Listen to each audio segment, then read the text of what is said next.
जी students, अब हम बात करेंगे more on peripheral nervous system के बारे में। ठीक है जी। अब जैसा कि आपको पता है कि पेरिफेरल नर्वस सिस्टम जो है ये पार्ट है किस चीज़ का, नर्वस सिस्टम का।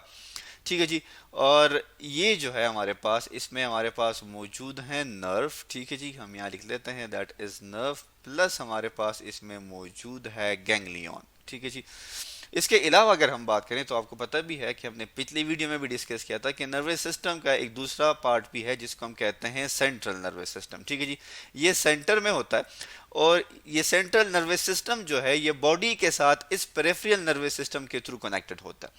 ठीक है जी। सेंट्रल नर्वस सिस्टम में आपको पता है कि हमारे पास कौन कौन से बॉडी के पार्ट्स हैं, दैट इज ब्रेन, और प्लस हमारे पास इसमें है स्पाइनल कॉर्ड, और इसके बारे में हम अपनी पिछली वीडियोस में डिस्कस कर चुके हैं।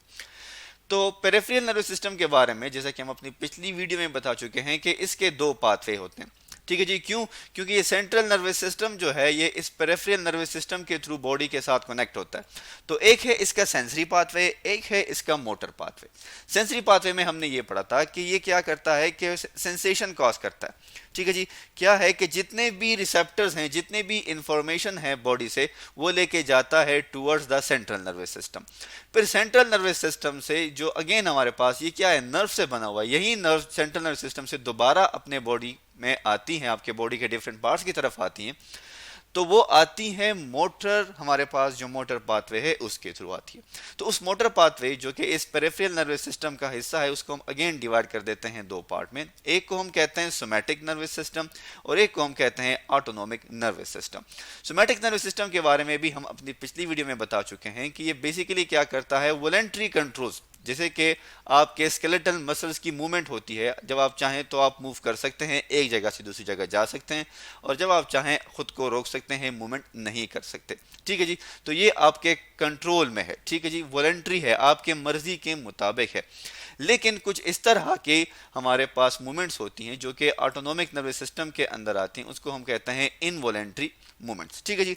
इसमें हमारे पास आ जाती हैं जैसे कार्डिक मसल्स हो गए, ठीक है जी, दिल का धड़कना हो गया, ये इनवॉलेंट्री है। इस तरह ग्लैंड्स की सिक्रीशन जो है ये हमारे पास क्या है, ये इनवॉलेंट्री है। तो फिर इस ऑटोनोमिक नर्वस सिस्टम जो है हमारे पास बेसिकली, इसमें हम इनवॉलेंट्री एक्शंस के बारे में डिस्कस करेंगे। ठीक है जी। जो कि अब हम इस more on peripheral nervous system में हम डिस्कस करेंगे।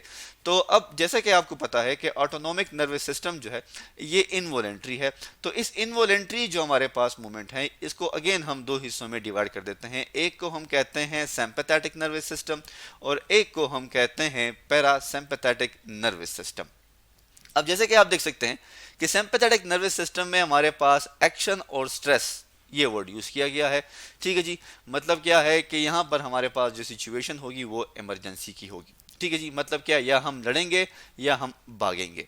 इसके अलावा जो पैरासिम्पैथेटिक नर्वस सिस्टम है, यहाँ पे हमने लिखा है कि काम एंड रिलैक्सेशन, ये हमें क्या करता है, दोबारा वापस अपनी नॉर्मल पोजीशन में लेके आता है।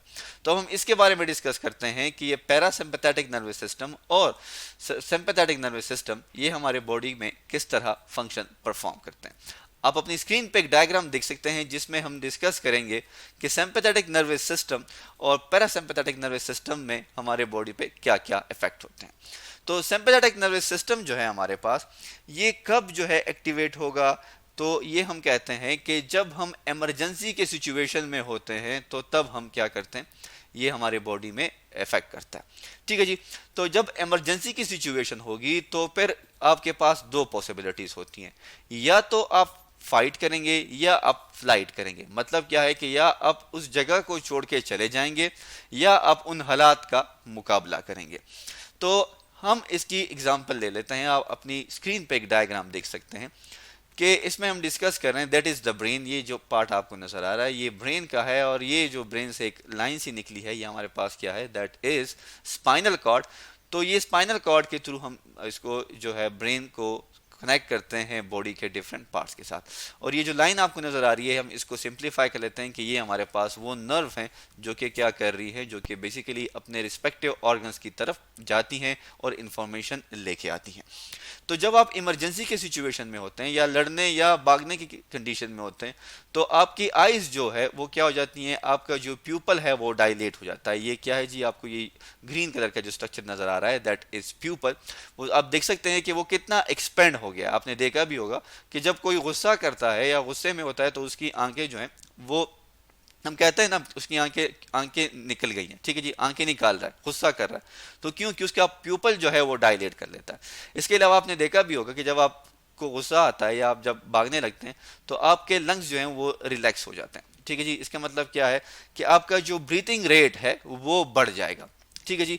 आपकी ब्रीथिंग रेट बढ़ जाएगा। ब्रीथिंग रेट बढ़ने से क्या होता है कि हार्ट पे ये है कि चूंकि बॉडी को ज़रूरत होती है ब्लड की, ठीक है जी, तो ब्लड जो है वो ज़्यादा फास्टली क्या करता है, एक्सेलरेट कर लेता है, आपकी हार्ट बीट भी तेज़ हो जाती है। आपने देखा भी होगा कि फ्लाइट और फाइट रिस्पॉन्स दोनों में हमारे पास हमारी जो दिल की धड़कन होती है वो तेज़ हो जाती है। इसी तरह जो हमारे स्टमक है, इंटेस्टाइन है, वो क्या करते हैं कि वो भी हमारे उसकी एक्टिविटी पे भी फर्क आ जाता है कि आप देखते हैं कि गुस्से में जब आप होते हैं या आप डरे हुए होते हैं तो आपको भूख नहीं लगती, ठीक है जी। किसकी वजह से? इस सिंपैथेटिक नर्वस सिस्टम की वजह से। इसी तरह जो हमारे ब्लड और जो हमारे ब्लड वेसल्स हैं, आप देख सकते हैं कि इनको क्या हो, ये कंस्ट्रक्ट हो गए। देखिए ये कितने पतले से हो गए, ठीक है जी। आप देख सकते हैं अपनी स्क्रीन पे कि ये कंस्ट्रक्ट हो गए हैं, कंट्रैक्ट हो गए हैं, ठीक है जी। तो ब्लड की सप्लाई जो है टू इंटरनल ऑर्गन वो भी कम हो जाती है। लेकिन जैसे ही हमारा गुस्सा या हमारा स्ट्रेस या हमारा डर खत्म होता है तो हम नॉर्मलाइज हो जाते हैं, वापस अपनी रूटीन लाइफ में वापस आ जाते हैं। और किसके थ्रू आते हैं? That is parasympathetic nervous system के थ्रू। ये क्या करता है? ये नॉर्मलाइज कर देता है जितने भी फंक्शन है बॉडी के after the stress, after the fight या फ्लाइट रिस्पॉन्स। क्या होता है कि हमारी आंखें जो हैं उनका जो प्यूपल है वो दोबारा नॉर्मलाइज हो जाता है, ठीक है जी। इसी तरह हमारे जो लंग्स थे जो कि यहाँ पे रिलैक्स हुए थे, एक्सपेंड हुए थे, यहाँ पे दोबारा कंट्रैक्ट हो गए हैं। इसी तरह आप देख सकते हैं कि हमारी जो हार्ट बीट थी वो दोबारा दोबारा जो है सॉरी नॉर्मलाइज हो गई है, स्लो हो गई है।